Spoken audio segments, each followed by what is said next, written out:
শ্রেণীর মানুষ ইসলাম প্রচারের ক্ষেত্রে বাধা দিয়েছে। সকল নবীদের বেলায় ছিল, আমাদের নবীর বেলায় একই কাহিনী ঘটেছে। এখন এই চার শ্রেণীর মানুষের আলোচনা করতে চাই আপনাদের সামনে সংক্ষিপ্ত পরিসরে। এই সংক্ষিপ্ত পরিসরে আপনারা জানতে পারবেন তারা কারা এবং আমরা কি এটার অন্তর্ভুক্ত আছি না বাহিরে আছি। যদি থাকি তাহলে আমাদেরকে তওবা করে ফিরে আসতে হবে। এই চার শ্রেণীর মানুষের মধ্যে সর্বপ্রথম যে শ্রেণীর মানুষের কথা আমি উল্লেখ করতে চাই সেটা হচ্ছে শাসক শ্রেণী, যারা দেশ শাসন করে।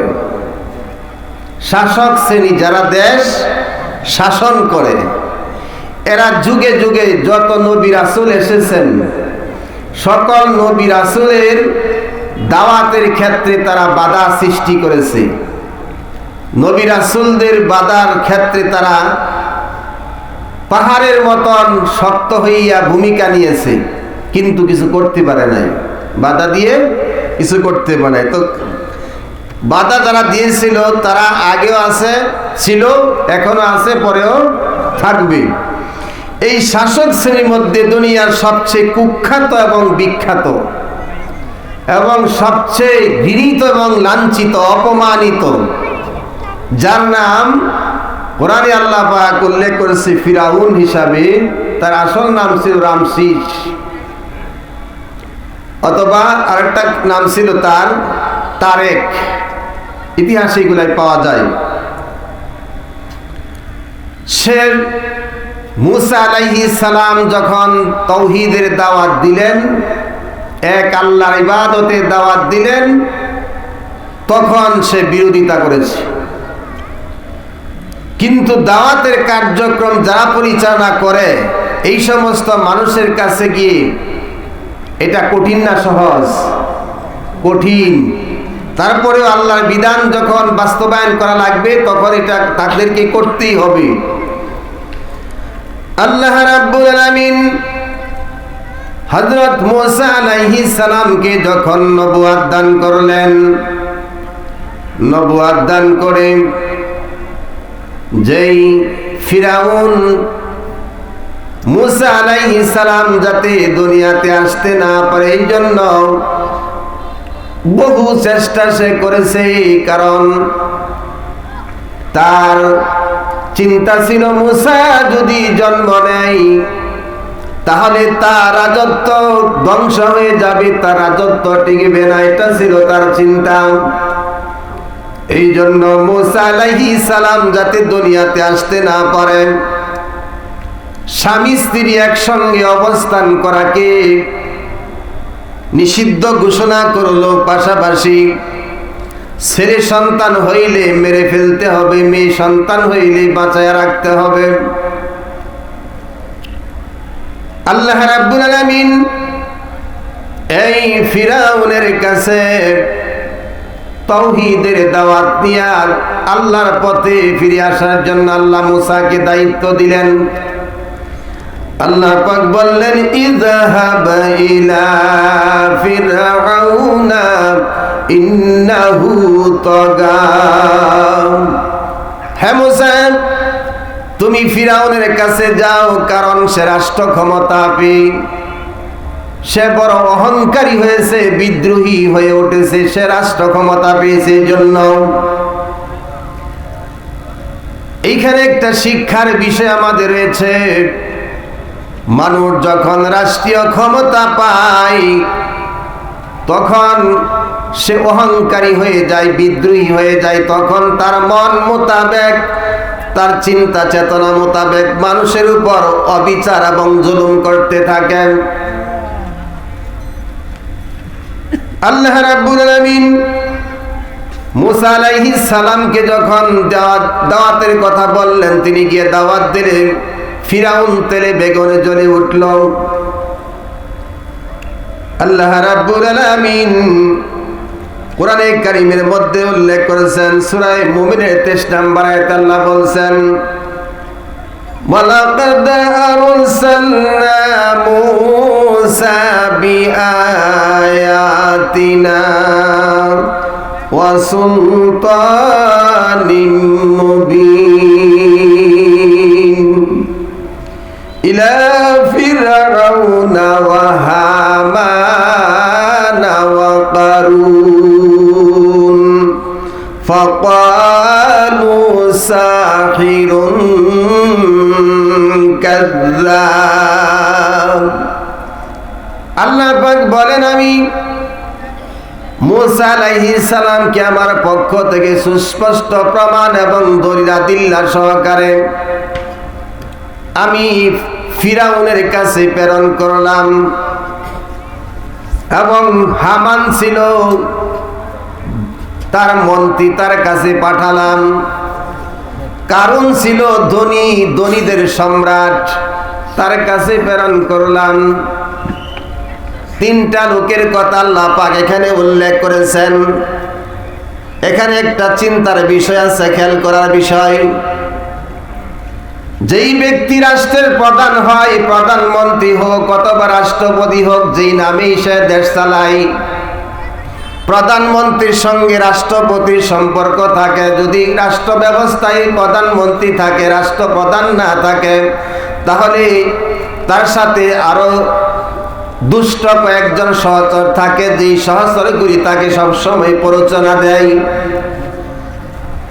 মুসা আলাইহিস সালামের জামানায় ফিরাউন সে তো কুখ্যাত, সবচেয়ে বড় জালেম, সবচেয়ে বড় অত্যাচারিত, সবচেয়ে বড় সন্ত্রাস, সবচেয়ে বড় ফিতনাবাজ, সবচেয়ে বড় হত্যাকারী। এই ফিরাউনের সঙ্গে যারা সহযোগিতা করেছে তার অপকর্মগুলি বাস্তবায়ন করার জন্য, এদের মধ্যে ছিল হামান প্রধানমন্ত্রী, কারণ ছিল ধনী। সে দ্বন্দ্ব দিয়ে সহযোগিতা করছে, আর হামান বুদ্ধি দিয়ে সহযোগিতা করেছে। এই দুই শয়তান সহযোগিতা করার কারণে মুসা আলাইহিস সালাম এবং বনী ইসরাইলদের উপর অত্যাচারের চরম সীমানা পৌঁছে গেছে, অত্যাচার করতে করতে। এবং এই তিনজনের ভাষ্য ছিল একটা, তারা তিনজন যে কথাগুলি বলছে, আল্লাহ কোরআনে কুট করে কথাগুলি উল্লেখ করেছেন। ফাকালু সাহিরুন কাযযাব, তারা বলল ফিরাউন হইল একজন মিথ্যাবাদী এবং জাদুকর। বলেন নাউযুবিল্লাহ।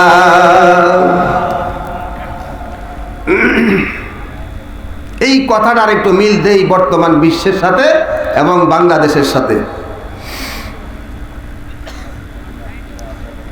নবীদের পরে যারা দুনিয়াতে তাওহীদের দাওয়াত দিয়েছেন, নবীরা হইল আল্লাহর পক্ষ থেকে নির্বাচিত সর্বশ্রেষ্ঠ মহামানব।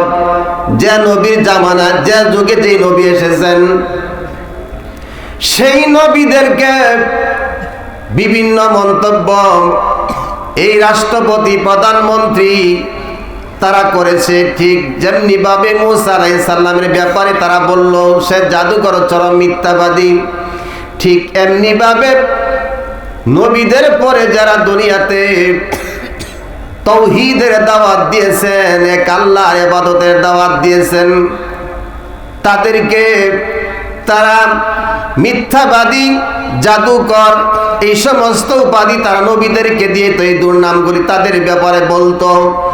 আর এই বাংলাদেশ সহ বিশ্বে বর্তমান জামানায় বা এই সময়ের মধ্যে বা বিগত সময়ে বা চলতি সময়ে যারা এই কোরআনের কথাগুলি বলে, তাদেরকে সন্ত্রাস, জঙ্গিবাদ, মৌলবাদের উপাধি দিয়েছে। দেয়নি? দিয়েছে। আমাদের খেয়াল রাখতে হবে এগুলা। যেই লোকটা কোরআনের কথা বলে তাকে মৌলবাদ বলে, জঙ্গিবাদ বলে, জনসাধারণ থেকে বিচ্ছিন্ন করার চেষ্টা করে, মানুষের কাছে অপপ্রচার চালায়, যারা হলো ধর্মকে অপব্যাখ্যা করে। এখন ধর্মের ব্যাখ্যা যেই ব্যক্তি জানে, সেই ব্যক্তি তো অপব্যাখ্যা করে না, বরং যারা জানে না তারা অপব্যাখ্যা করে আলেম ওলামার উপর দোষ চাপায়া দেয়। আমাদের এই দেশে যারা এই কোরআনের কথা বলেছে, যে আলেম ওলামা কথা বলেছে, তাদেরকে নির্বিচারে জেলখানায় বন্দি রেখেছে বৎসরের পর বৎসর। যাদের জীবনে একদিন কোন রকমের দুর্নীতির অভিযোগ পাওয়া যায় নাই, যাদের ব্যাপারে কোনো অন্যায় অভিযোগ কোনো কিছুই খুঁজে পাওয়া যায় নাই, তাদের বিরুদ্ধে অভিযোগ গঠন করে মিথ্যা মামলা, মিথ্যা অজুহাত দায়ের করে ওই মানুষগুলিকে আল্লাহর জমিন থেকে বিদায় করে দিয়েছে। এরপরে এদের পক্ষে একদল মানুষ এখনো আছে, থাকবে। আল্লাহ রাব্বুল আলামিন তাদের ব্যাপারে কোরআনে ঘোষণা করেছেন, ফালাম্মা জাআহুম বিল হাক্কি মিন ইনদিনা ক্বালু কতুলু আবনাআল্লাযীনা আমানু মাআহু ওয়াস্তাহিয়ু নিসাআহুম ওয়ামা কাইদুল কাফিরিনা ইল্লা ফি দালাল। দেখেন আল্লাহ কি বলছে। যখন মুসা আলাইহিস সালাম আল্লাহর কাছ থেকে, আল্লাহ আমার কাছ থেকে যখন সত্য বিধান নিয়ে তাদের কাছে আসলো, অর্থাৎ তাওরাত কিতাবের বাণী নিয়ে যখন আমার কাছ থেকে তার কাছে, তাদের কাছে আসলো, যখন মানুষ ঈমান গ্রহণ করার জন্য প্রস্তুতি নিচ্ছে, মুসা আলাইহিস সালামকে নবী মেনে নিবে, এই সময় ফিরাউন ঘোষণা দিয়েছে, এই মন্ত্রী পরিষদ, এই হামান, এই কারুন, তখন তাকে পরামর্শ দেওয়ার কারণে সে ঘোষণা দিয়েছে যে যারা মুসার সঙ্গে ঈমান এনেছে তাদের ছেলে সন্তানদেরকে হত্যা করো, মেয়ে সন্তানদেরকে জীবিত রাখো। কারণ তার চিন্তা হইল, ছেলে সন্তান যদি দুনিয়াতে বাঁচে, তার হাতে ফিরাউনের রাজত্ব ধ্বংস হয়ে যাবে। ছেলে সন্তান যদি দুনিয়াতে বাঁচে, ফিরাউন অপমানিত হবে, লাঞ্ছিত হবে। এরপরে মেয়েরা যদি বেঁচে থাকে তাহলে তার কোনো ক্ষতি করতে পারবে না। কিন্তু যতই চক্রান্ত করলো, যত কিছুই করলো, শেষ পর্যন্ত আল্লাহ তাআলা ফিরাউনকে দুনিয়ার মধ্যে সবচেয়ে লাঞ্ছিত, অপমানিত করে লোহিত সাগরের মধ্যে ডুবায়া, পানিতে চুবায়া চুবায়া মেরেছে। রক্ষা হতে রক্ষা পাইনি আল্লাহর হাত থেকে। ঠিক এমনি ভাবে ফিরাউনি কায়দায় যারা দুনিয়াতে ক্ষমতায় থাকতে চেয়েছিল বা থাকার চেষ্টা করে, বা এখনো যারা চেষ্টা করেন, তাদেরকে এই কোরআন থেকে শিক্ষা নিতে হবে। ফিরাউনি কায়দায় ক্ষমতায় থাকা যায় না। আল্লাহ তাআলা এই ক্ষমতার অপব্যবহারের কারণে যে কোনো সময় চেট থেকে নামাই আল্লাহ তাআলা একবারে ইতিহাসের আস্থা করে ফেলে দিতে পারেন। পারে কি পারে না? যেটা আমরা এখন আমাদের দেশে আমরা সচক্ষে লক্ষ্য করলাম। শুধু আমরা শুনতাম নদীর এই কুল ভাঙ্গা, সেই কুল ঘরে এই তো নদীর খেলা, সকাল বেলার দনিরে তুই ফকির সন্ধ্যা বেলা। এটা বাংলাদেশে এবার প্রমাণ করেছি। ক্ষমতার থেকে যাওয়ার 1 মিনিট আগেও জানতো আমি এই দেশের ক্ষমতার চেয়ারের অধিকারী।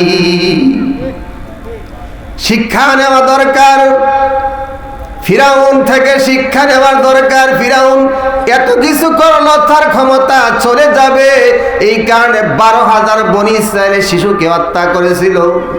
12,000 শিশু বাচ্চা।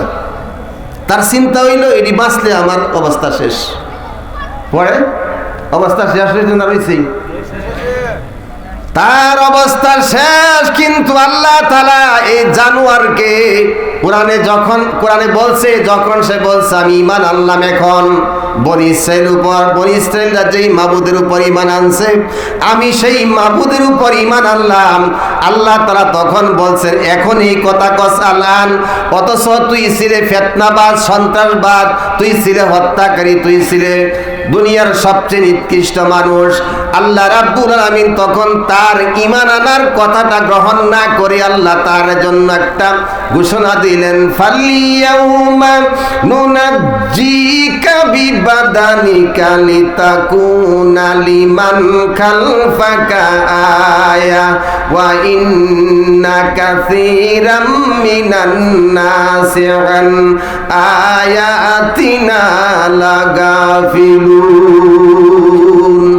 আল্লাহ বলেন, ফিরাউন, ইসলাম গ্রহণ করছস, মৃত্যুর সময় আমি গ্রহণ করলাম না, আমি অ্যাকসেপ্ট করলাম না, তবে তোর বডিটাকে কিয়ামত পর্যন্ত আমি বাঁচাইয়া রাখিব, যাতে তোর থেকে মানুষ শিক্ষা নিতে পারে, পরবর্তী সময়ে কি করলে কি হয় এটা মানুষ যেন শিক্ষা নিতে পারেন।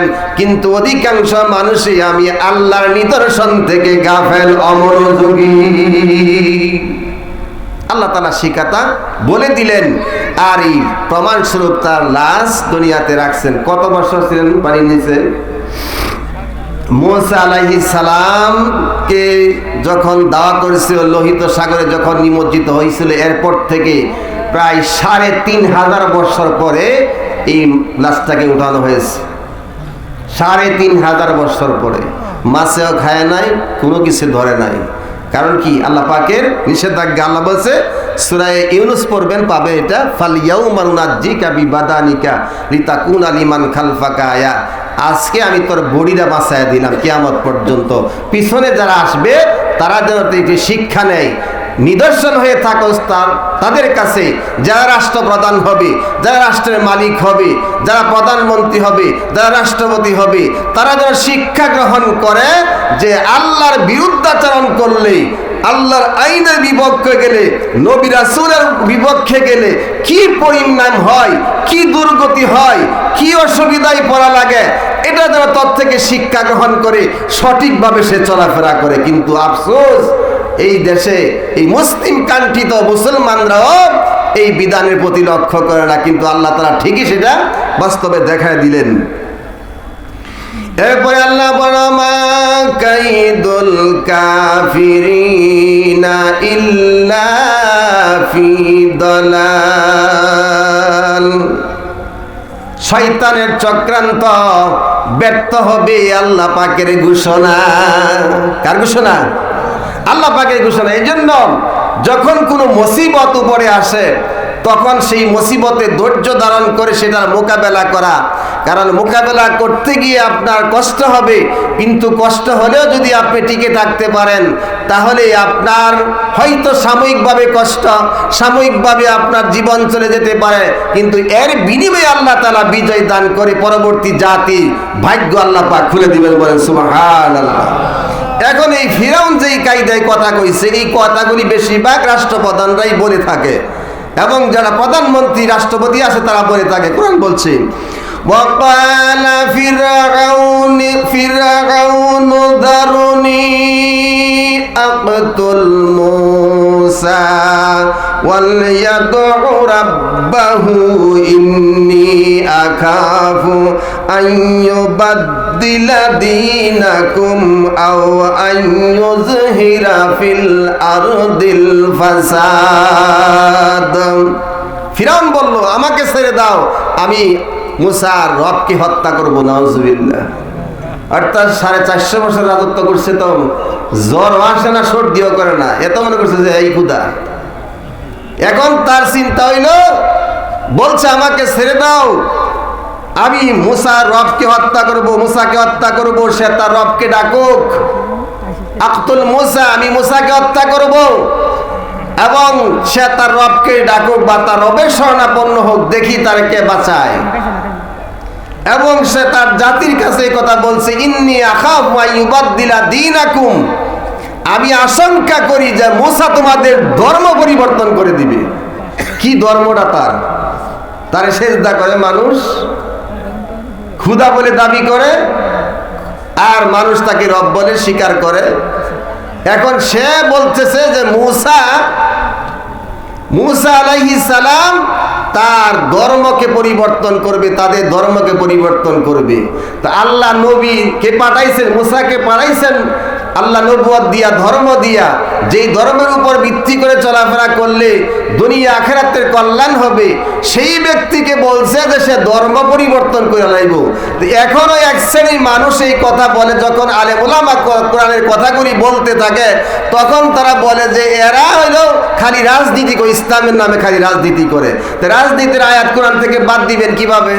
500 আয়াত আছে রাজনীতি সম্পর্কে। এখন এটা বলতে হবে না? আপনি যদি বান্দা হয়ে থাকেন, বান্দা মানে কি? আব্দ মানে বান্দা, আবেদ মানে ইবাদতকারী। আপনি তখন ইবাদতকারী হবেন, এই কথাটা খেয়াল করে শুনেন।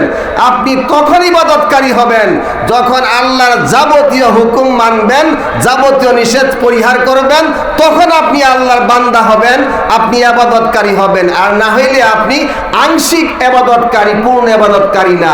আর পূর্ণ ইবাদতকারী না হইলে আল্লাহর জান্নাতে যাওয়া সম্ভব হবে না। আপনি অর্ধেক মানছেন, অর্ধেক মানেন নাই। আল্লাহ তাআলা তো আপনাকে সৃষ্টি করেছে তাকে মানার জন্য। যে ওয়াজ সবসময় আপনারা শুনে থাকেন, ওমা খালাকাতুল জিন্না ওয়াল ইনসা ইল্লা লিয়াবুদুন, আমি জিন আর ইনসান সৃষ্টি করছি আমার ইবাদতের জন্য। তো ইবাদতকে আমরা কয়েকটা কাজের মধ্যে সীমাবদ্ধ করছি। এটা কোনটা?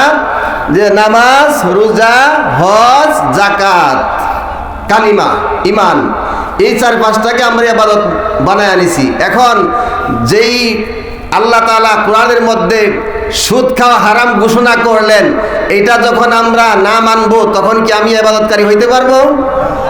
ঘুষ খাওয়া হারাম, এটা আল্লাহ পাক বলে দিয়েছেন। এখন এটাকে যদি আমি যতক্ষণ নিষেধটা না মানি তখন আমি কি আল্লাহর বান্দা হতে পারবো? এইভাবেই সমাজটাকে ইনসাফ এবং ন্যায়ের ভিত্তিতে পরিচালনা করতে হবে, দেশটাকে ইনসাফ এবং ন্যায়ের ভিত্তিতে পরিচালনা করতে হবে। এটা যদি আমি না মানি তাহলে আমি কি আল্লাহর ইবাদতকারী হইতে পারলাম? তাহলে বোঝা গেল আমরা এখনো আল্লাহর পূর্ণ ইবাদতকারী না, আংশিক ইবাদতকারী। তাহলে ইসলামের যাবতীয় আদেশ মেনে নেওয়া, যাবতীয় নিষেধ পরিহার করার নামই হলো ইবাদতকারী, আর না হলে আংশিক হবে। আর আংশিক দিয়ে কোনো কাজ হয় না।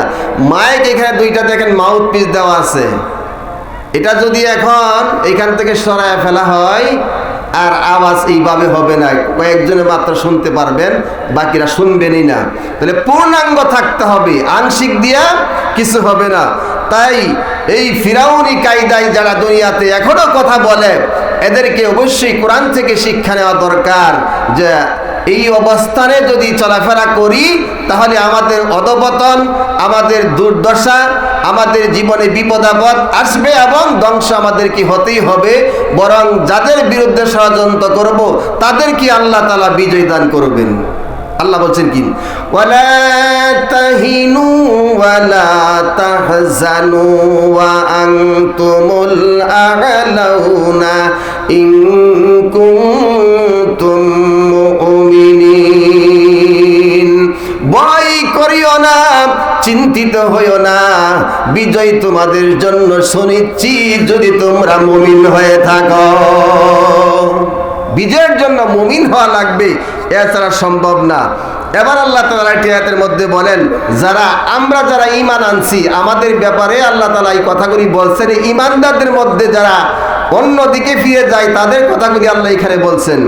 আলাম তারা ইলাল্লাযীনা ইয়াযউমুনা আন্নাহুম বিমা উনজিলা ইলাইকা ওয়া মা উনজিলা মিন ক্বাবলিক ইউরিদুনা আন ইয়াতাহাকামু ইলা তাগুতি ওয়া কাদ উমিরু আন ইয়াকফুরু বিহি ওয়া ইউরিদুশ শাইতানু আন ইউদিল্লাহুম দালালাম বাঈদা। আল্লাহ বলেন, আলাম তারা ইলাল্লাযীনা ইয়াযউমুনা আন্নাহুম বিমা উনজিলা ইলাইকা, আপনি কি তাদের প্রতি লক্ষ্য করেননি যারা ঈমানের দাবি করে যে আমরা ঈমানদার? তারা ঈমানের দাবি করে, এই কথা বলে যে আপনার উপর যে বিধান নাজিল হয়েছে এটাতে আমরা বিশ্বাস স্থাপন করি, আপনার পূর্বে যে কিতাব নাজিল হয়েছে যে সমস্ত নবী রাসূল তাদেরকেও আমরা বিশ্বাস করি। ঘটনাটা কি? বিশ্বাস যে করে ঘটনাটা কি? এই ঘটনাটা আল্লাহ পাক বলতেছেন, যে ইউরিদুনা ইহাতা হাকাম ইলা তাগুত, কিন্তু তারা করে কি বিচার প্রার্থী হয় তাগুতের কাছে। এই তাগুতের আলোচনা কিন্তু পুরান হয়ে গেছে, নতুন না। আমি নিজেও তাগুত বুঝতাম না আগে। তাগুত হইল এটা মনে করাইয়া দেই যে নিজে ইসলাম মানে না, একজনকে মানতে দেয় না, সহজ কথা। আর অনেক ব্যাখ্যা আছে এটা। এখন ইমান আনছে ঠিকই, যেমন বাংলাদেশ স্বাধীন হওয়ার পর থেকে একজনও তো প্রধানমন্ত্রী হিন্দু ছিল না, না ছিল? অন্যান্য পদে হিন্দুরা আছে, প্রায় গেছিল গা হিন্দুস্তান হইয়া দেশ, প্রায় শেষ হয়ে গেছিল গা। তো এখন প্রধানমন্ত্রী রাষ্ট্রপতি সবাই মুসলমান ছিল, কিন্তু এরা ইসলামের আইন জারি করে নাই কেন? এরা জারি করলে তো আমরা হুজুর আর চিল্লাপাল্লা করুন লাগে না। তারা যদি চালাইতো আমরা অসুবিধা কি? আজকে প্রধানমন্ত্রী যিনি হবেন, রাষ্ট্রপতি যিনি হবেন, তিনি যদি বলেন আগামী কাল থেকে ফজরের সালাত 5 ওয়াক্ত নামাজ মসজিদে জামাতে সকল মুসলমানের পড়তে হবে, আমরা এই ওয়াজের আর দরকার পড়তো না। এই ওয়াজ স্বাধীনতার আগের থেকে এখনো পড়তেছি, 5 জন মুসল্লি আমরা বানাইতারি না, মসজিদে যায় না, আমরা ওয়াজে ধরে না, যা বলি ওই তা বলতে হবে আমাদের। কিন্তু এই ওয়াজ যদি প্রধানমন্ত্রী করে, তা জেলের বয়ে, বাড়ির বয়ে, জরিমানার বয়ে ওযু ছাড়াই মসজিদে যাইব। তো এই কাজ তো কেউ করলো না। তো এখন তারা কি বেঈমান ছিল? এরা তো ইমানদারই ছিল। এরা তো দাবি করে ইমানদার, এবং উমরা তো বছরে 5 বার করে। তারা নামাজ পড়ুক না পড়ুক, উমরা কিন্তু করে। আর আলহাজ লাগাইবার লাগি তো বাংলাদেশের মানুষ আমরা হবলি পাগল। এই আলহাজ কিসে? এইটা একটু শুনেন আপনারা যারা হজ করছেন বা করবেন, এইটা একটু শুনে। আলহাজ মানে হজকারী, হাজি হজকারী, যিনি হজ করেছেন। তো নামাজ যে পড়েন, হজ যেমন ফরজ, নামাজ তো ফরজ। হই নামাজ 5 ওয়াক্ত ফরজ, হজ হইলে জীবনে একবার ফরজ। আপনার মক্কা মদিনা যাওয়ার মতন সম্বল থাকলে, আসা যাওয়া করতে পারলে, বাড়ির মানুষ কষ্ট না করলে, আপনার পরিবার পরিজন কষ্ট না করে, তাহলে হজ করা জীবনে একবার ফরজ, বাকি করা হইলে সুন্নত নফল। তো এখন এই যে হজ করলে, নামাজ যে জীবন ভরা পড়লে, একদিন তো কইলেন না হজের মধ্যে আল নামাজি, আল রোজাদার, আল জাকাতি, তা কইছে কেউ? তাইলে মরার পরে ওকে আলহাজ লাগায় মাইকিং করে, উদ্দেশ্যটা কি? যে ইবাদত আল্লাহর সন্তুষ্টি ছাড়া অন্য কোনো কিছুর জন্য করা হয়, এই ইবাদত আল্লাহ গ্রহণ করে না। আপনি হজে যাওয়ার আগে সমানে দোয়া চাইতে হয়, কি লিখে? অত দোয়া চাউন লাগবে কিনা? হজ করতে একটা ফরজ আদায় করতে যাবেন, দোয়া কিসের? দোয়া তো আপনার লেগে এমনি দেরি হইতাছে। আপনি যদি মুসলমান হন, তাহলে সারা বিশ্বের মুসলমানরা যারা নামাজ পড়ে, ধর্মকর্ম করে, দোয়া করতেই থাকে। আল্লাহ তামাম পৃথিবীর সমস্ত মুসলমান মুমিন মুমিনাত, নারী পুরুষ সবাই মাফ করে দিলে হইতেই থাকে।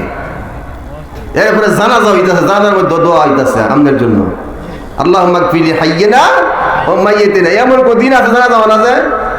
দেরি হইতেছে জানাজা, প্রতি মুহূর্তে জানাজা হইতেছে। তো দোয়া তো হচ্ছে, ওই এটা মানে হজ করতে যাইব, এটা প্রচার করতেছে।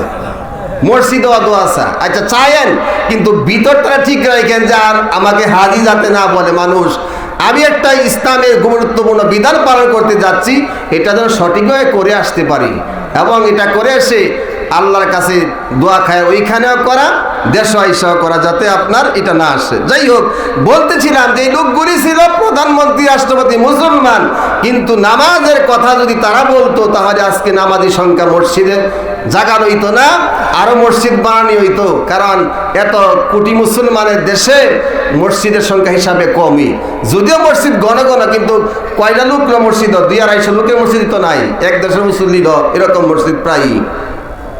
তো তারা যদি বলতো যে মদ হারাম আল্লাহ করেছে, মদের ব্যবসা হারাম, মদ খাওয়া যাবে না, তাহলে এই ভারত থেকে, মায়ানমার থেকে ইয়াবা বাবা ট্যাবলেট পাচার হওয়ার সুযোগ ছিল না, এইটাও হইতো না। এখন এই কথাটাই বলতেছি যে যারা বলে যে আল্লাহ পাক এই কথা বলে দিচ্ছেন, যে তারা এই কথা বলে যে ইমানদার, আপনার উপর যা নাজিল হয়েছে এটাও বিশ্বাস করে, আপনার আগে যেটা নাজিল হয়েছে সেটাও বিশ্বাস করে, কিন্তু ঘটনা হইল বিচার প্রার্থী হয় তাগুতের কাছে। এখন তাগুত হইল যারা ইসলাম নিজে মানানোকে মানতে দেয় না। তাগুত যখন বিচার করে, তখন বিচার করে কোরআন হাদিস ছাড়া। কি ছাড়া? কোরআন হাদিস ছাড়া। কোরআন হাদিস দিয়া যদি বিচার হইতো, তা নির্দোষ মানুষ জেলে যাইতো না, সাক্ষীটা হইতো সঠিক। এখন সাক্ষী না দেখলেও সাক্ষী, ঘটনাটা দেখেই নাই, জন্ম হয় নাই, তাও সে সাক্ষী। তো এই যে মিথ্যা সাক্ষী দেওয়া হারাম কবিরা গুনাহ, এটা চিন্তাও করে না, কারণ কবিরা গুনাহ চিন্তা করে তো লাভ নাই। দুনিয়াতে আমার সময় কাটলিত হইল, কিন্তু দুনিয়ার জীবন তো জীবন না, আখিরাতে জীবন হইল আসল জীবন। এটা আমাদের মুসলমানের তো এই চিন্তা থাকা দরকার। ইহুদি, খ্রিস্টান, বুদ্ধ, অন্যান্য ধর্মাবলম্বী, হিন্দু, তারা তো দুনিয়া নিয়েই ব্যস্ত, কারণ তাদের জন্য দুনিয়া। হযরত রাসূল সাল্লাল্লাহু আলাইহি ওয়াসাল্লাম বলছেন, হে ওমর, মানুষ যদি এই যে দুনিয়ার চাকচিক্য নিয়ে ব্যস্ত, আল্লাহ পাক তাদেরকে দুনিয়ার মধ্যে ঘরের ছাদ স্বর্ণদা বানায় দিত, কিন্তু ইমানদারকে সহ্য করতে পারতো না। তাদের জন্য দুনিয়া, এটা তো শুনছেন যে কাফেরদের জন্য দুনিয়া হইল বেহেশত আর মুমিনদের জন্য জেলখানা। জেলখানায় কি মানুষ আরামে থাকতে পারে? আরামে থাকে না, বরং কষ্টের পর কষ্ট জেলখানায় করা লাগে। তো এইটা আমাদের জন্য অবশ্যই কষ্টের জায়গা। সুতরাং এই বিচার প্রার্থী যাদের কাছে হয় তারা হলো তাগুত। এখন তাগুতকে অস্বীকার করার কথা আল্লাহ বলছে। আল্লাহ বলছে ওয়াকাদ উমিরু আন ইয়াকফুরু বিহি, অথচ তাগুতকে অস্বীকার করার কথা বলা হয়েছে। আর শয়তান তাদেরকে পথভ্রষ্ট করে বহু দূরে নিয়ে যায়। এই যে জজ কোর্ট, সুপ্রিম কোর্ট, হাইকোর্ট, কোন কোর্টেই তো কোরআনের বিচার নাই, না আছে? তাহলে এরা ইমানদার দাবি করে ঠিকই, কিন্তু বিচারে প্রার্থী হয় তাগুতের কাছে। এই আয়াত নাজিলের প্রেক্ষাপট দেখেন, একজন মুসলমান আনসারী আর একজন ইহুদি, দুইজনের মধ্যে দ্বন্দ্ব সৃষ্টি হয়। তো ইহুদি বলতেছে, চলো আমরা মুহাম্মদ সাল্লাল্লাহু আলাইহি সাল্লামের কাছে গিয়ে মীমাংসা করে নেই। মুসলমান বলতেছে যে না, কাব ইবনে আশরাফের কাছে যাই, সে মীমাংসা করবে। অর্থাৎ কাব ইবনে আশরাফ হইল ইহুদি পণ্ডিত, আর নবী আমাদের নবী। এখন মুসলমান হওয়ার পরেও এই ধরনের ইমান আনছে আর কি, যে ইমান আনার পরেও তাগুতের কাছে বিচার চায়, সে তাগুতকে বেছে নিল। এটা আল্লাহ পাক বলে দিয়েছেন যে এই যে ধর্ম প্রচারক যারা, তাদের বিরুদ্ধে তাগুতরা অবস্থান নিয়ে, শাসকরা অবস্থান নিয়ে ধর্ম যাতে দুনিয়াতে প্রচার করতে না পারে, এই জন্য সর্বশক্তি প্রয়োগ করে। আর এই সর্বশক্তি নবী রাসূলদের পরে শাসকরা করে, আলেম ওলামাকে জেলখানায় বন্দী রাখে, অথবা তাদের উপর বিভিন্ন তুহমত দিয়া তাদেরকে ধর্ম প্রচারের কাছ থেকে বিরত রাখার চেষ্টা করে। কিন্তু বাস্তবতা এটা হয়ে উঠবে না। আচ্ছা আচ্ছা, ঠিক আছে, তাহলে আমি শেষ করে দিচ্ছি। সর্বশেষ একটা আয়াত নিয়ে একটু শেষ করে দিচ্ছি। যদি দাও গো প্রভু শহীদি মরণ দিও, মরণ যদি দাও গো প্রভু শহীদি মরণ দিও, জীবন যদি চালাও প্রভু, জীবন যদি চালাও প্রভু, তোমার পথে চালায়, মরণ যদি দাও গো প্রভু শহীদি মরণ দিও। তুমি চালক, তুমি পালক, তুমি আমার রব, তোমার হাতে জীবন মরণ, তোমার হাতে সব।